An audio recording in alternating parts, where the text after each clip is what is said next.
Welcome to the Emerging Civil War podcast. I'm Chris Mikowski, and I have a double dose of awesomeness for you today. Joining me from St. Bonaventure University is my dear friend and colleague, Dr. Pauline Hoffmann. Pauline, hello. Hello, thanks so much for having me.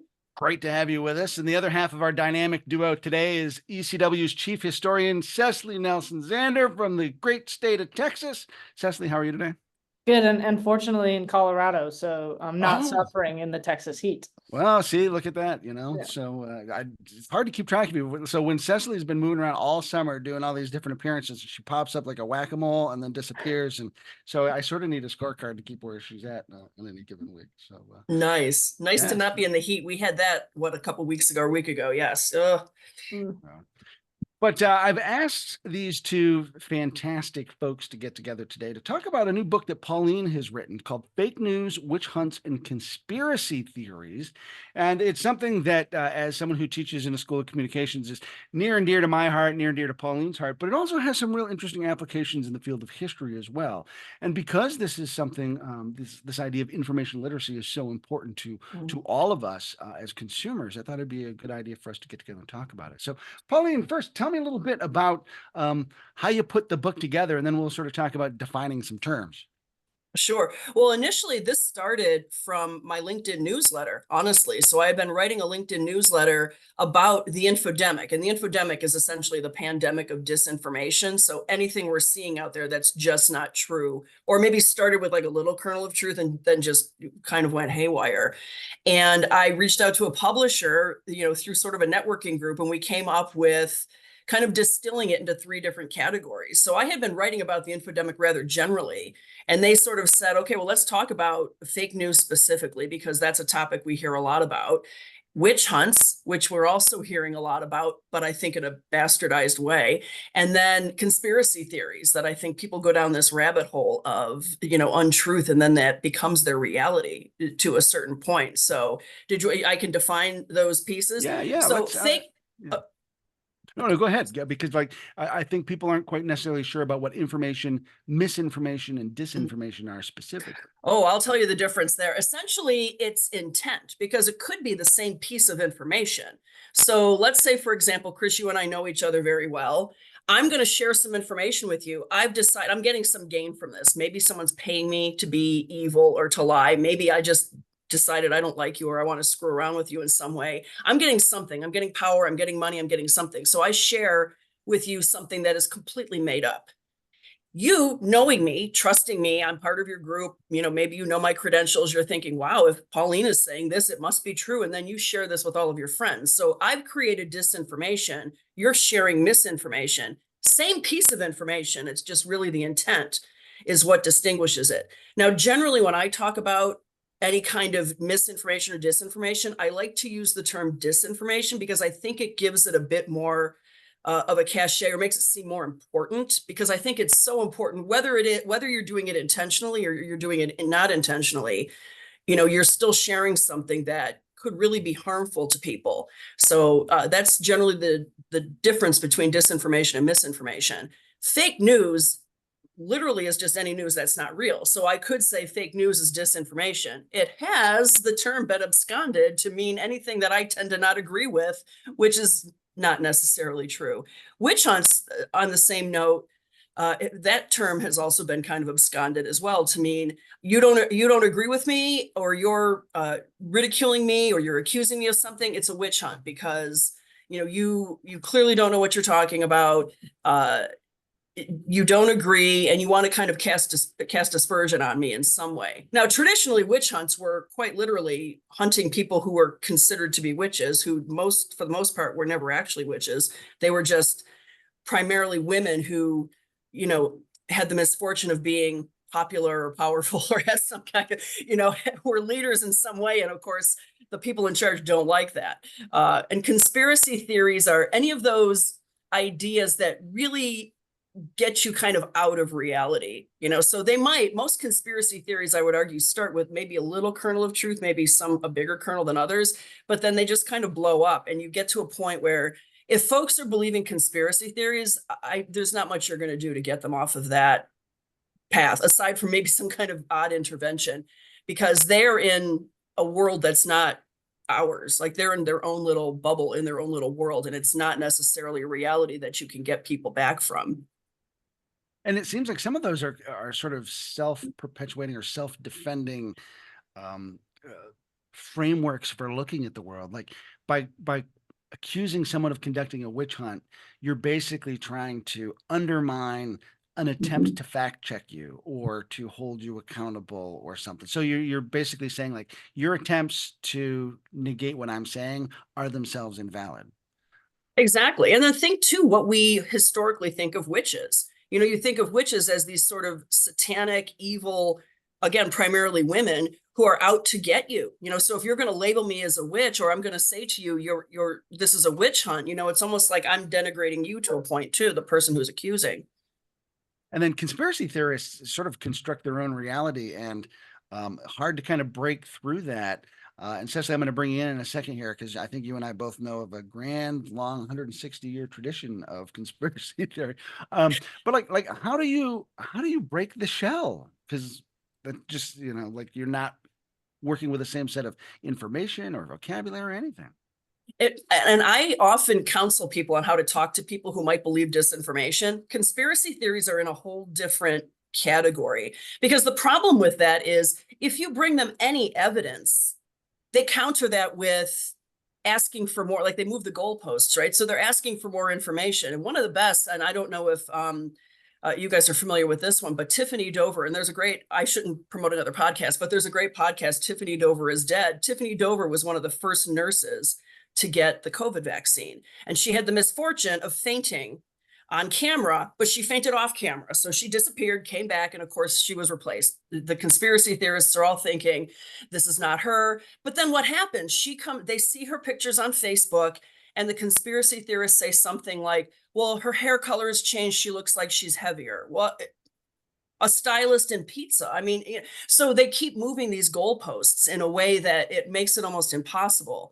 I have a very close family member who's a conspiracy theorist, and he thinks the moon landing didn't happen, and he thinks the Titanic didn't sink, and it was a different boat, and the Challenger didn't. I mean, so he's going down this rabbit hole, and there's nothing I'm going to tell him that's going to make him believe it that I can think of. I mean, I'm still working on that, but it's really scary because those are rather harmless. But there are conspiracies, and I'm not sure which one you're going to talk about. There are conspiracies that can be incredibly dangerous, like Pizzagate, for example. I mean, that can be dangerous when people show up with weapons thinking that they're saving, little kids in the basement or whatever. I mean, it can get really dangerous. Yeah. So I'm curious. I want to know what conspiracy. Look how excited I get. I'm like, oh, you have a conspiracy for me? What is it? Well, and I think, at least as far as constructing a reality that just becomes hard to penetrate. Cecily can speak to this a little bit, but the idea of the lost cause is sort of this own reality that people have constructed, and no matter what evidence you provide to try to undermine the idea that the South lost the Civil War for whatever reasons, the lost cause tends to be able to dismiss that or the other thing. Cecily, why don't you talk a little bit about that? Because I see you nodding your head there. Sure, yeah. Yeah, it's interesting, and I love this because obviously I don't teach journalism, but as a historian of the 19th century, newspapers are our greatest friend and sort of also biggest enemy in some ways, because Civil War newspapers. Boy, does history repeat itself. Yeah. They they'll report on, the day after a battle, if you look at a newspaper, both sides won. And then they, the week later, they have to kind of walk it back and say, oh, okay, well, maybe, the Union won this one and we lost so many casualties, but they still try to spin it, right? So it's this really kind of interesting. So you can read Civil War newspapers. It's great. I love the day after a battle because everybody's a winner. It's very 2024, Well, we've got the debate coming up, so I'm sure everybody's going to be a winner. That's right. Tomorrow morning. Yeah. But the lost cause is a great example. And I was going to say, sort of, as a history professor, I approach my classes because I think it speaks to students, kind of if you present history as myth busting. So you tell them you've learned X, Y, and Z, and you've learned that from family history, you've learned it from whatever mixed experience you had in our secondary education system. And what we're going to do here now is we're going to actually start providing you with the sources. We're going to start providing you with the fundamental means with which you can assess what happened in history. And then you can decide for yourselves what you were told is a myth or not. And I teach in Texas and I get to teach Texas history. So the Alamo is great for this. But for the Civil War, teaching that class, The Lost Cause is wonderful. The first book my students read in a Civil War class is Charles Dew's Apostles of Disunion. There's a wonderful little book about the secession commissioners who were sent into the southern states to try and convince them to vote for secession and join the Confederacy. And Dew's really smart. It's like a 115-page book. And he starts it by saying, I grew up in the South believing the lost cause. I believe that the South, the Confederacy fought a war for states' rights. And I never, ever, ever questioned that. And then I became a historian and I started seeing all these references to slavery as the sort of motivating principle for founding the Confederacy. That then was transformed into this sort of idea of states' rights. Well, one of those critical states' rights was the right to own slaves. And that's what they were fighting for. So he writes this sort of short little introduction, but then what he does is he presents the documents and says, here's each secession speech. Here's the speeches of these commissioners. And they were like boilerplate language. It was like, here are your points that you need to hit because we're hammering home this idea that the North is coming to take away our slaves. The only way to avoid this is to secede from the Union, so on and so forth. And then when the lost cause comes along, it buries that. It buries that under the much more vague language of states' rights. It buries that under the language that this was a noble cause and ultimately an unwinnable one, which makes it even more noble. Like the Confederacy never could have won the war, but the fact that they fought so long and so valiantly means they should be commemorated sort of to an even greater degree. Isn't it sort of, and that there's no animosity, right? This is a huge part of the lost cause, that everybody just kind of said good game at the end and didn't want to punch each other in the face, kind of a deal. It's like at the end of the Stanley Cup playoffs, when the two teams finally have to shake hands in the losing team, you can just tell like they're ready to start hacking with their sticks. Like there's no way that the stacking of arms at Appomattox didn't have that kind of vibe, but the lost cause presents it as otherwise. But that's exactly kind of the approach I take with students, is that you have to turn them into the detectives. And in a sort of, I don't want to say insidious way, but in what I think is a pedagogically important way, it teaches them to start thinking for themselves, which is what a journalism class does, which is what a history class does, which is really what any humanities class should do, which is why they're so valuable as a society. And if we're going to talk about kind of the reasons in which we think misinformation is so much more of a problem now, and why we seem to have such a much more skeptical kind of world that we're living in, I would say the decline in emphasis on making people take humanities classes, not even that, but sort of privileging other fields like business and STEM way over the humanities, and not even requiring someone to take a humanities class to graduate from college. I think we're seeing the effects of that in some ways, because that's what our fields, our disciplines can give to people, it making them more literate, critical thinkers. Oh my gosh, if you want me to go off on my soapbox here about literacies, first of all, disinformation is not new. I mean, we've had disinformation as long as we've been able to lie to each other.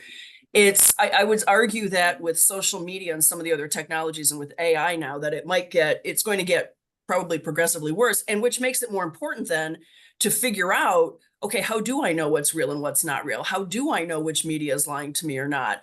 And I actually had someone, I did a webinar the other day, and she said, how do I know if what I've created or what I've asked from AI is giving me accurate information? And I said, well, how do you know anything you've done? I mean, don't look at it so differently. And I think people do that. But I mean, of course, those in power, those who are trying to, stay in power, and I'm not naming any names, of course they don't want an educated electorate. Of course they want people to just believe whatever they put on the plate for them to believe, So, but then it becomes, of course, here's where the conspiracy might come in too. It's like, well, who's the one determining what is the truth and what you should be looking at? And, it saddens me that I see there are several universities that have, I don't know if I want to call them disinformation institutes, but for lack of a better way of phrasing it, that are under attack by people, and they're now shutting down. They're kind of saying, we can't handle that. And I think, oh gosh, don't let them win. Like, you can't let them win. You can't let people say we can't point out what's not true and how you can determine that for yourself. Yeah, it's terrifying, actually. Yeah, I just saw recent news where Stanford University's Internet Observatory, Yep, which looks at disinformation, has been under constant yep. siege from lawsuits. And so the university just can't afford to keep fighting these lawsuits, which have continued to come out in the university's favor. But just the sheer volume has become financially challenging for the university. And so it's almost like, trying to overwhelm the watchers with just so much harassment that they can't do their jobs anymore. And that, And I it's think, got to be exhausting for them yeah, too, to be constantly under attack and and it's terrifying. a terrible disservice to us as consumers who are trying to Mhm. be an informed electorate. So, Cecily, I see you So I nodding your rely head. on education. I'm like, we need to start teaching kids really young. I mean, I remember I love, I mean, I think I had a really great K to 12 education and certainly college education. However, when I look back now, I think and see all of the gaps that I'm filling in because I want to know. I mean, I want to know what's going on in the world and why things are happening. And so for example, and one of the things that I love is, and I don't mean love, I feel like I was lied to, like the whole Christopher Columbus narrative. Like he discovered America. It never occurred to me in like elementary school that when he showed up, he met people, and that means he couldn't have discovered the place. I mean, it just never occurred to me until when I was older, and I thought, wait a minute, that doesn't make any sense. But there are still people who perhaps because they don't have those critical thinking skills are believing these narratives, and that's just one example. I mean, my goodness. And Cecily, this gets to be a touchy area, as far as history education, at least, because there's sort of like American mythology versus American history, and the pendulum swings back and forth, and there can be overreactions to those pendulum swings. Tell me a little bit about your thoughts about that treacherous territory. Yeah, it's really difficult. And I always tell my students that to all of my classes incorporate some element of cinema or literature, like novels versus monographs or art. And I talk to my students about why they need to be observing culture, even as much as they're observing the history itself, because more people will learn about our history from a movie than will ever sit and take one of our history classes. And so I think it's really, really important to teach students that history is not neutral, right? And so when you go to grad school in history, one of the first things you do is confront the objectivity question. So when history forms as a discipline, it sees itself partly because it comes out of Germany, but also because of its goals. It sees itself as much more akin to a science than it does to a humanity, because it thinks you can propose a question, find a certain set of sources, synthesize those sources, and then present the information fairly objectively. That's what the earliest historians believed. And so historians are always working in this tension between objective truth. The Battle of Gettysburg lasted for 3 days in July of 1863 versus narrative. Why does the Battle of Gettysburg matter? Is it the turning point of the American Civil War? We want to make meaning out of it. And as soon as you shift from objective fact, what did people at the time think, or what is the order of events Mhm. in which they occurred, to trying to make meaning in narrative, which is what human beings do. We want to tell stories. This is how we have always passed down to subsequent generations the things that we believe, whether they're moral narratives like the Parson Weems fables about George Washington, or cautionary tales about how not to kind of handle certain situations. We make meaning out of stories and narrative, and historians do that as well. And so, one thing when you teach history majors in particular, you sort of say, here's a history book. It's on this topic, but tell me who the historian is. Tell me a little bit about where they grew up. Read their acknowledgments. Who are the people that were important in shaping their thinking? Read kind of how they describe their own education. Where did they come from? Does the historian say in the introduction why they wrote this book? What sort of motivated them to tell this story? You need to keep that in the back of your mind when you're reading it. And that doesn't mean you need to be sort of red flags going up, but you just need to kind of be aware that everybody has a purpose in doing the things that they're doing. And historians come down on that question to varying degrees. There are certainly sort of Civil War historians who would say they're hewing much more closely to the objective truth. They want to simply understand how people at the time thought, and they are going to present that in a fairly sterile way and let their readers draw conclusions. Then you have other historians who want to very clearly lead their readers to a conclusion about a historical figure, someone important in the past. And readers then have to be equipped to see both of those things and to handle them kind of on their terms. But I think sometimes we're led to believe that, oh, if someone wrote a history book, they are an expert, and that's certainly true, but that we shouldn't sort of, be critically thinking as we go. And I think that's important too. So that's another thing I ask my students to do all of the time, is to just keep in mind we're creating narrative out of sources. And sure, we think we have a lot of sources, and we do for kind of 19th century history and beyond. None of us could ever read the number of sources that are available to us to write our books. We simply have to convince ourselves we've read enough that we think we can conclude this is what a good majority of people believed. But students should always be encouraged to sort of to step back and say, is there a counter narrative? Is there a voice that is missing here that I should be aware of? And I think more and more historians are trying to fill in those gaps and find those voices. But sometimes the sources don't exist. And so as someone who occasionally works in Native American history, this is a huge problem. We want to tell those stories. To some degree, Native American communities are skeptical of non-Native people telling those stories, and you have to have a huge degree of respect for that, because we can't understand sort of their culture.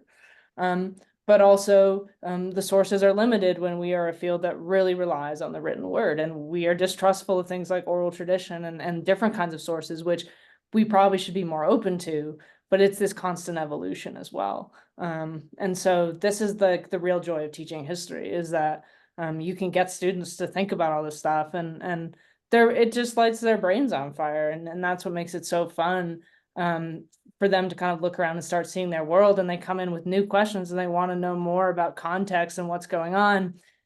And again, I was thinking, so I started school just as the internet was really coming into being. So then Google was founded in 1998. I started kindergarten in 1999. So a lot of my early childhood, there was internet, and we were taught whole classes about how to be careful about the information you accessed on the internet. And our parents were basically pamphlets were sent home to our parents that were make sure you're talking to your kids about what you see on the internet. And now I see people my parents' age sharing AI generated memes that have no real truth behind them or whatever. And it's I feel like I was part of it must have been a decade long cohort of people who were taught extreme internet literacy. And then we were well, everyone else is on their own. And none of us told our parents, and now they're just out there, just on the line, sending me YouTube videos no, this is not, I'm kind of. Please don't Google that, Mom. Right. No. Yeah. Kids, pay attention to what your folks are doing online. Yeah. Do you know what? Yeah. It's 11 o'clock. Do you know what your mom is Googling? I actually, you brought up a couple of things that I wanted to reference, because I certainly talk about these in the book, why people believe certain things, why people are drawn to certain pieces of disinformation. But I want to touch on, especially your comment about dealing with the Native American population. We have a lot of trust issues, I think, across the board, but I think there are certain populations of people that, for very good reason, don't want to trust us, particularly. And there's that trauma, and the trauma can be your own personal trauma. It could be generational trauma. So there's a lot of reason to not be trustful. And so then you've got people who are trying to they're in their own groups. They're going to look for people who are like them. They're going to look for information that already supports their own worldview. And they're probably not going to watch or listen to or read other things. And I really do try to be mindful of trying to see as many sides as I can, even as frustrating as it can be for me. But then I think I'm probably not the norm. I mean, people are probably out there, they're just I'm going to read this particular newspaper or watch this particular news source, and that's it. And I don't care what the other side says. And, you had mentioned too, during the Civil War, after a battle, how you had each side won, depending on the paper you read. Well, I think we see that today. The headlines that come out after certain things, or certainly with the debates coming up with the election, I can only imagine. It's really interesting, but also frightening. And I find myself trying to get both sides. Like right now, with the war going on in Gaza, I'm thinking we didn't learn anything about the Middle East when I was in school. So here I am trying to figure out, okay, what the heck's going on? And I had like two books. One was written by an Israeli and one by a Palestinian. I'm like, okay, I'm going to read each of these and then we're going to see what's going on. And it was really fascinating to see the similarities, but also, wow, some of these differences I can kind of get what's going on a bit. I'm not an expert by any stretch, but it's like, holy crap. Yeah, Yeah. I feel that, when you talk about like looking at all these different sources, and anytime I read a book, I always walk away like, oh my gosh, did that really happen? And I think there's a tendency for people to be like, okay, I read this book, so now I'm an expert, as opposed to what are the questions this book made me ask that I now have to go read something else in order to find more to the story, the other side, or flesh that out, or fact check, or just get a fuller story. And it seems like a lot of people don't take that extra step. And Cecily, you talked about, checking all these different sources and stuff, and it sounded like an awful lot of work. And Pauline, I want to ask you, like in the Mhm. context of your book, like it's an awful lot of work that people don't seem to want to do. And it seems like that's a space that misinformation can exploit. How does that happen?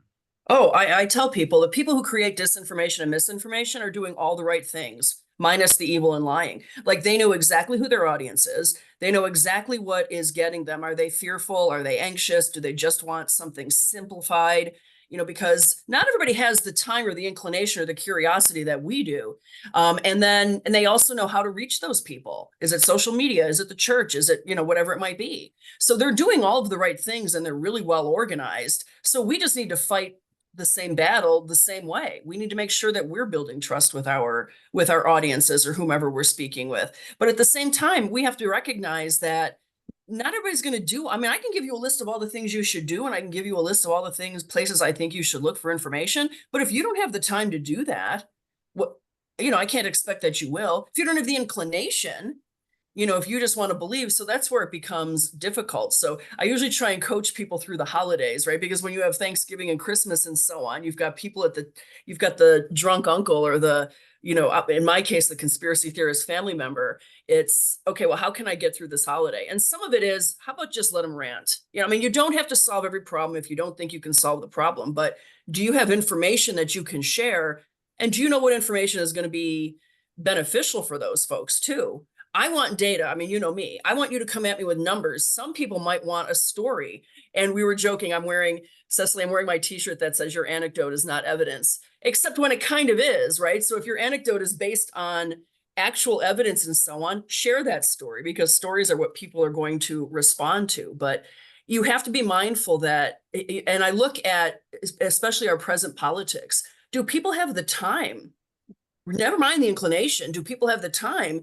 And then would they even have the ability to get to this information? Because some of it may cost money. I mean, if there's a paywall, some of it might be, they don't even know where the hell to go. So it does become really difficult. I wish I could say that I'm going to solve all the problems and my book will solve all the problems, but it won't, but it'll help you solve the problems. And Cecily, in the same way with, presenting evidence to people about, what they think they know about history, that's also a lot of work and people seem resistant to that as well. You want to speak to that?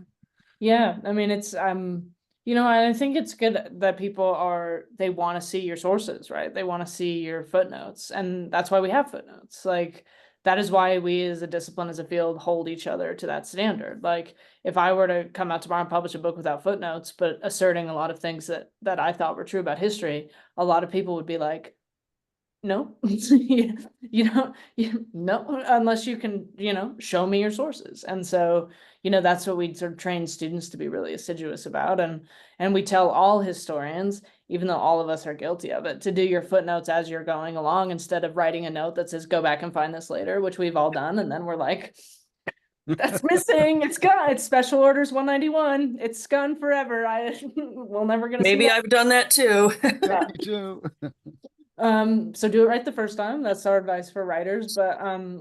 But I've had, I've given lectures on C-SPAN And so, you know, you don't show your footnotes in a lecture, right? You're presenting information. Like none of us is showing our footnotes right at the end of this. And then Chris isn't going to upload a document of footnotes to site. But I've had people email me after C-SPAN and say, I want to see all your sources.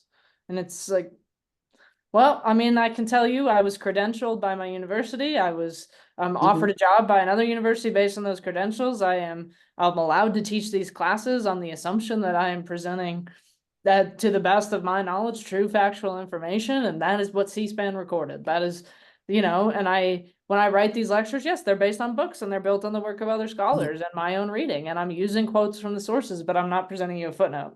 And that's where it gets tough for people. And it's really interesting as we've moved into much more of an audiovisual culture. Fewer and fewer of us are reading books.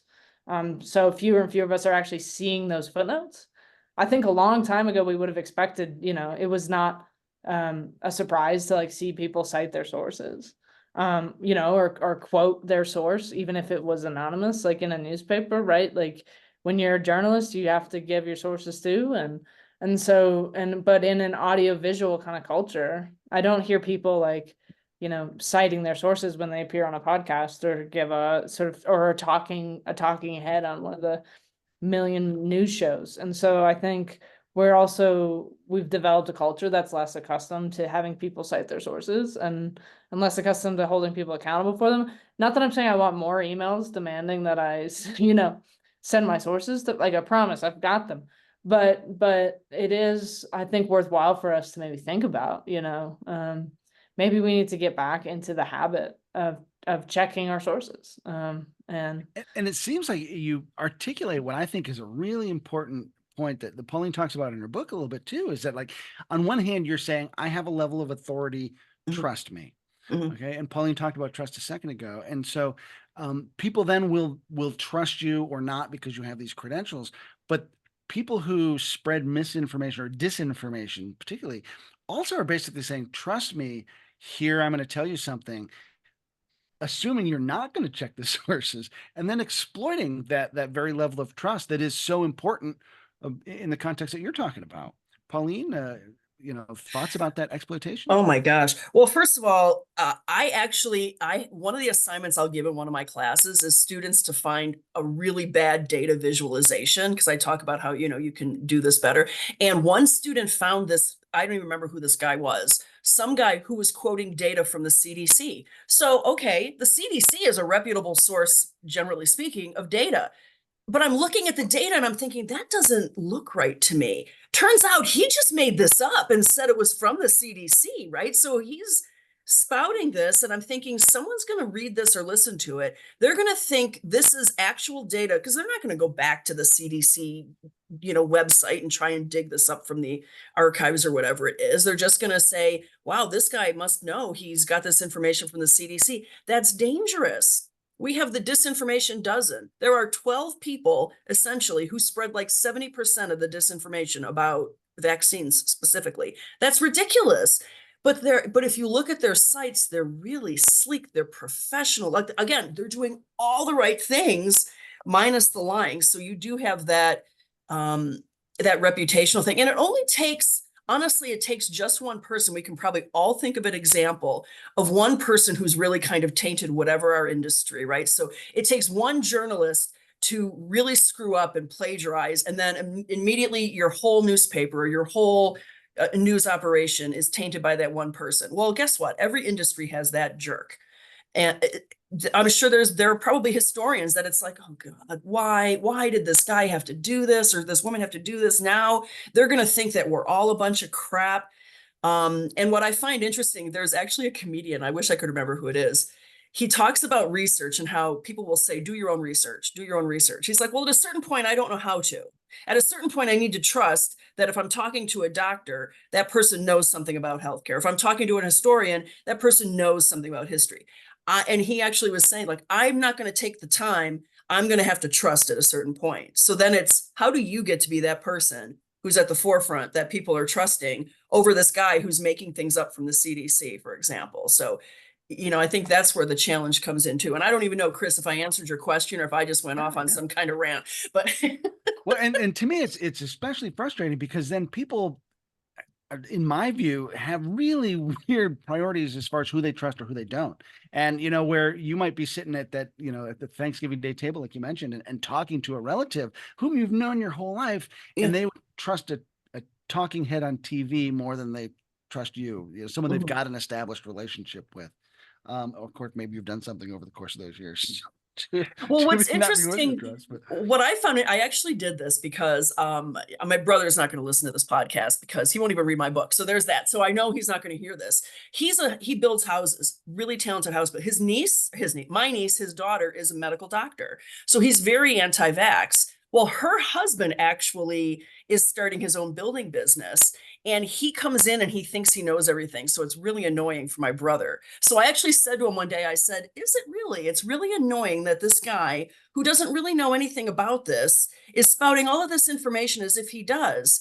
And isn't your daughter a doctor? And here you're telling me how vaccines work. Isn't that interesting? I mean, did not like that. He didn't. that's fake news, right?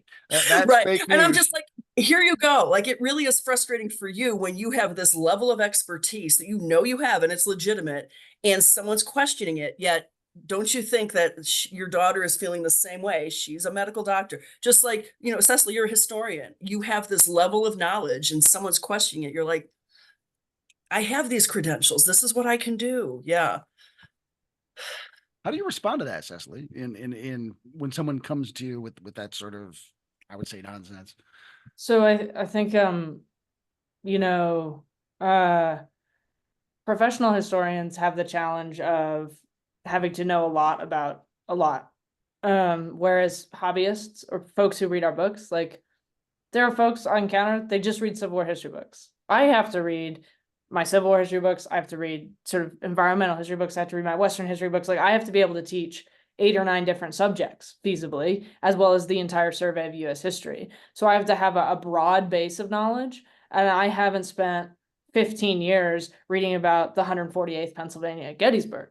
But I encounter people like that. So they'll come up to me and say, oh, I've caught you out. You didn't know this sort of very specific thing that I know about, this topic. And I think that's usually the response is, something along the lines of, oh, well, I haven't sort of either looked into that sort of thing yet, or, my reading of the sources is different. I was giving a presentation on my book, and I was talking about how opposed to politics William Tecumseh Sherman was. The dude hated politics, and he hated politicians even more. Also, he low-key hated journalists and threw him out of his army, which we could talk about. Like, that's a guy who's trying to control information in really interesting ways. He's throwing the press out of his army. But someone raised their hand and they said, well, I've done a bunch of reading about William Tecumseh Sherman, and he was a Republican. And I said, okay. I said, I've spent the last decade reading just about every word the guy wrote, and I can tell you that he would write vociferous letters to his brother, who was a Republican senator from Ohio, telling him how stupid he thought all politics was, and how he refused to take part in Reconstruction because he viewed it as a political type of military service, and he just wanted to be sent back west because that was actual sort of nationalistic service. It wasn't in service of a political ideology, and all this stuff. And so I just said, look, I can tell you what I've read. We could sit here and go back and forth. But I wrote a book, and it was peer reviewed, and it was copy edited and reviewed by a press, and it was deemed of sufficient quality that this is kind of what I spent my time on. But I don't think the guy was satisfied, and eventually you just have to accept that you're not going to satisfy. See, but that's because you're an elite, obviously. Yeah. But I was and to just me, going to that's one of say, the you're frustrating at things. a Is like, liberal look at all of what university. you've done to get where you're at, and I'm going to dismiss that by just calling Yeah. you a name. Yeah. Pauline, that happens a lot. I was just gonna say, I just had to write this down. That's essentially like when you say things like, oh my God, that's fake news, or this is a witch hunt, you're eroding trust in that particular person or in that particular industry or whatever it might be. And asking for that extra level, it's like, okay, you're not respecting all that goes into this because you just don't know like everything that went into this. And they'll pull that one thing out, right? That, oh wow, she didn't know this, therefore she's an idiot, and who knows what else they might say, right? Yeah, that does get really frustrating. But you're right. At a certain point, it's like, okay, what battles? Choose the battles. Mhm. I mean, I guess in history, literally or figuratively, right? I mean, choose the battle And is it worth fighting? And that's what I say to people too. You don't have to fight every battle. I'm not fighting every time someone starts spitting out disinformation. I can't possibly. I have a day job. Like I don't have time to, fact check everybody, but also point out when they're inaccurate. But then what it becomes is, even if you were to say, okay, yes, the book has been peer reviewed, then it becomes, oh wow, peers. Who are those people? Who are the people who peer? I mean, so it just this kind of slippery slope of, level of distrust, level of distrust. And I think that's what we're seeing today too. And I think we saw this historically as well. So it's hardly news. You want to erode the trust for people so that they're just going to believe you. Like, here, just believe what I have to say. Never mind that I don't know what the hell I'm talking about, but I'm charismatic and I have a platform and I can, maybe I dress well and maybe this, I mean, who knows what it is that people are really responding to that, then they're going to believe whatever you say and not think anything of it. And I think of some of the things that people believe, and I think someone says that and I immediately know it's not true. Just because it's so absurd. Well, Although, even though there are things that have been absurd that I'm like, oh, I guess that is true. Yeah.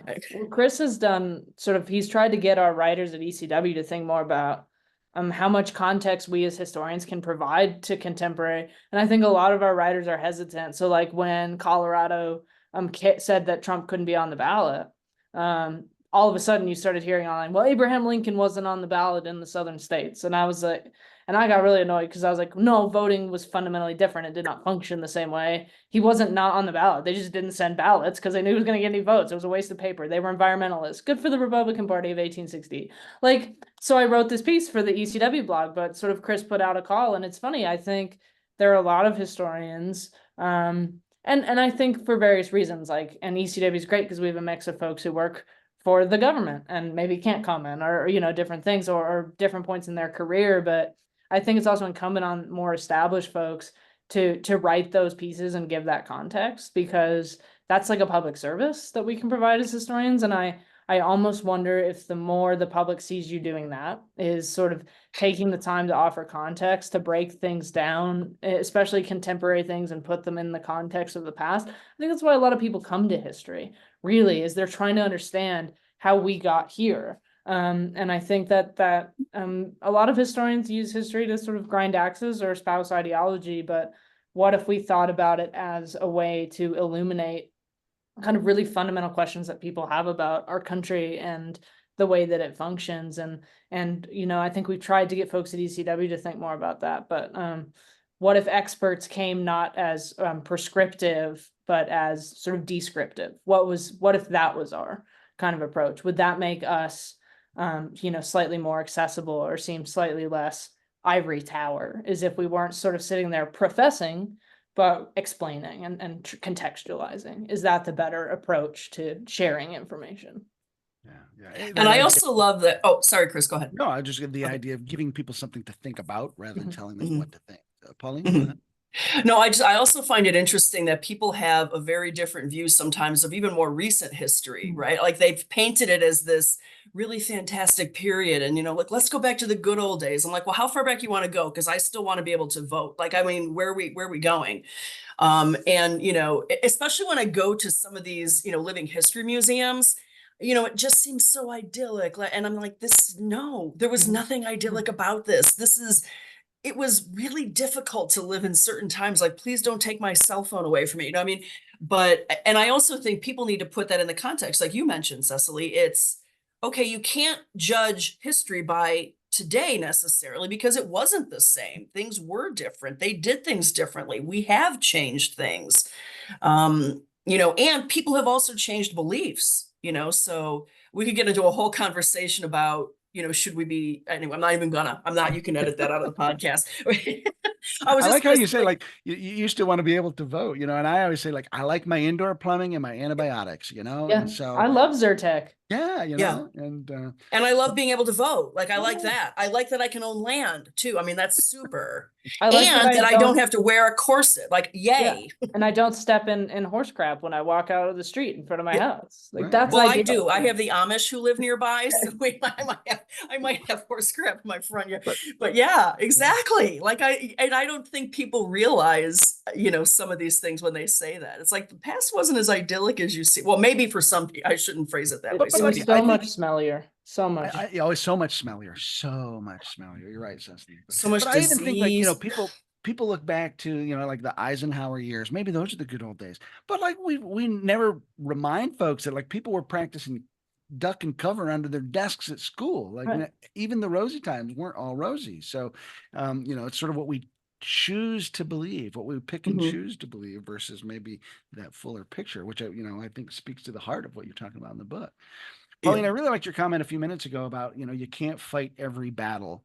And No. I know that that's one of the disinformationists' tactics is to, I'll use the quote, flood the zone with shit so that you just Mhm. can't fight it all, keep your head above it. And it seems to me one of the important skills people can have, and this is true in general, and Cecily, I think you'd agree it's true for historians and history students, is like learn that practice of how to recognize the shit and take that Mhm. extra effort. So someone can't fight all those battles, but you as a consumer can be more savvy about what you're looking at. I would agree, but also coming from the perspective of perhaps as the historian or as the person who should be the trusted source, are you being very conscious about what you're putting out into the world? And are you very conscious of how you present yourself? And if you're representing a company, are you representing your company well? Because you want to be the resource people use. And so I think it becomes even more difficult because we almost have to be perfect, which nobody is. Because I've made mistakes. We've all made mistakes, but when you do, it's like those things are elevated, right? Those things are drawn out and put in bold and italics. But it's like you want to be that trusted resource. So are you out there? If the first time anyone hears from you in a crisis, well, have fun. Good luck to you, because it's not going to get you anywhere.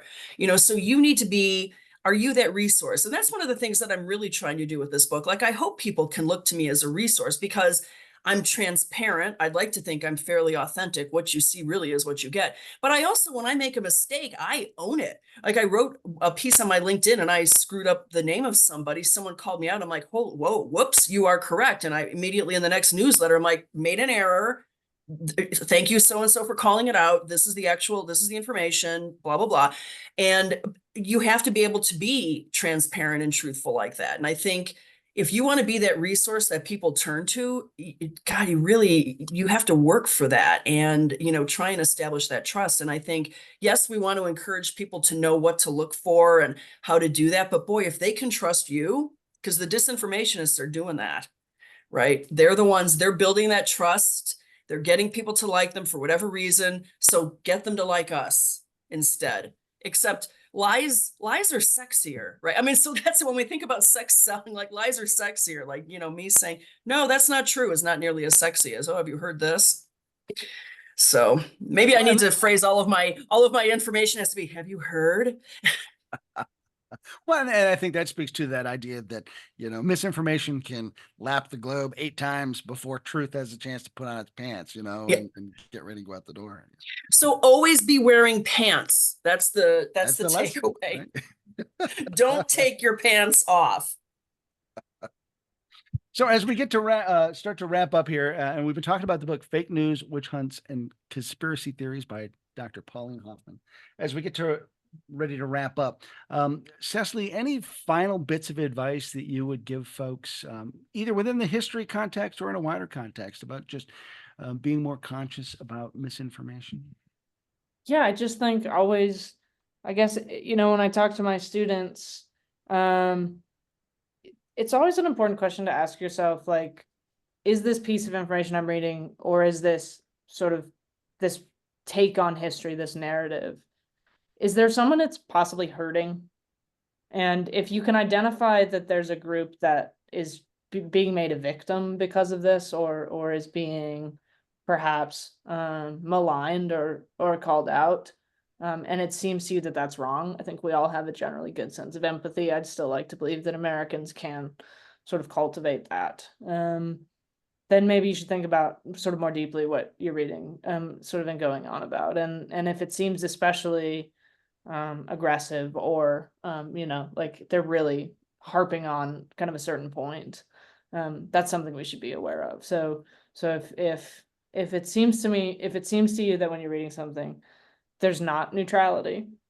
And there hasn't been a justification for why this is not, if someone's writing a book about the Second World War, I don't think you necessarily have to justify not being totally neutral toward the axis, right? Like you could sort of pretty clearly say, like, I'm not gonna be kind to these guys in the story. But especially in our sort of present moment, like, is the way that this narrative is being told potentially damaging to a group's history or culture or sense of being, then we need to be kind of very careful what we do with that information, and consider that the folks who are being sort of made the victims of the story might have a very different perspective, and that's the great joy, is that you can go looking for that perspective, and I don't want to say history research isn't difficult, but if it's something you care about, and you want to know more, time is the biggest factor. If you want to know more about a topic, you just take the time, and there's no clock on it. If you really want to understand the fighting in the wheat field, at Gettysburg, then there are dozens and dozens of books you can read out, and that clock's not going to expire. So just sort of follow your bliss and begin to put those things in conversation. I'm always a fan of more sources, more information. Mhm. I always, worry. I subscribe to, at minimum, the tripod theory. Something with a table with 3 legs will probably always stand.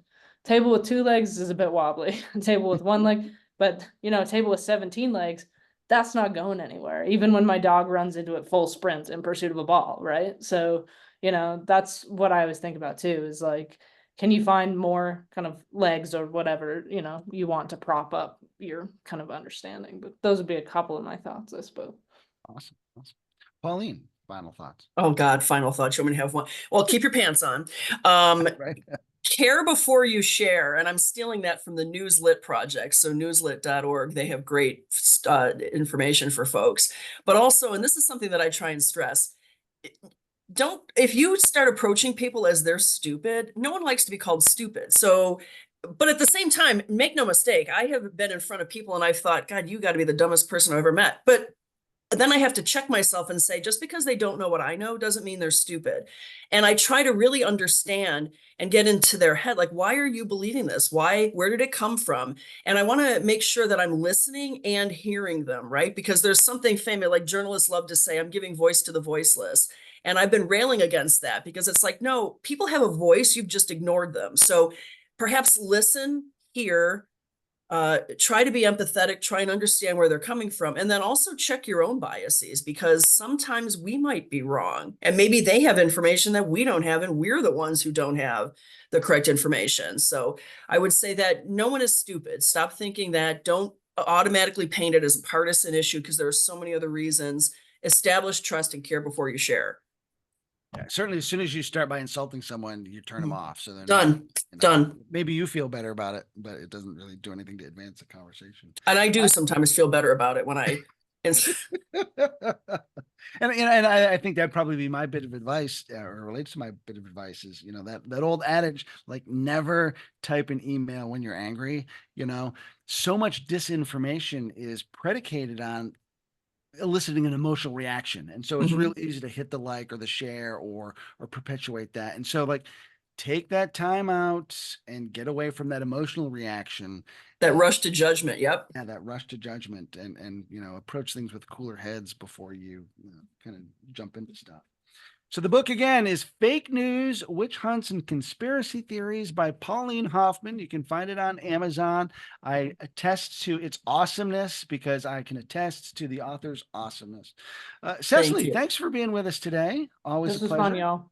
Thank you. This was fun. Pauline, thanks for being with us. Thank you. Oh my gosh. Thank you. So, I'm Chris Mikowski for the Emerging Civil War podcast. We'll see you online and on the battlefield.